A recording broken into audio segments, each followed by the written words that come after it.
Kodim 0621 Kabupaten Bogor menyerahkan 220 unit motor kendaraan operasional untuk Babinsa di masing-masing koramil yang ada di wilayah Kabupaten Bogor.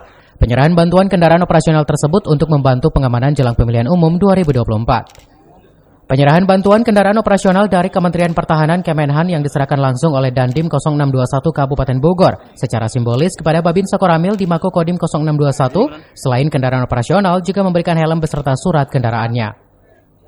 Dandim 0621 Kabupaten Bogor Letkol Kavaleri Gangan Rusgandara mengatakan sebanyak 220 unit motor kendaraan operasional bantuan dari Kemenhan untuk Babinsa untuk mempermudah dan memperlancar tugas pengamanan dalam menjelang pemilu 2024. Ini pun kami menambahkan kegiatan yaitu pembagian bantuan motor pada Babinsa sebanyak 220 unit untuk mempermudah untuk memperlancar tugas daripada Babinsa dalam rangka pengamanan Pilpres 2024.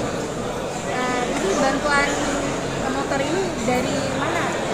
Kebetulan motor ini bantuan dari Komando Atas, dalam hal ini Kemenhan, untuk Babinsa yang belum mendapatkan motor dinas di lapangan.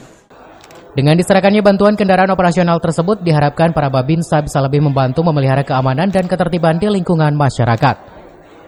Dari Cibinong, Kabupaten Bogor, Suhanda Abriji melaporkan.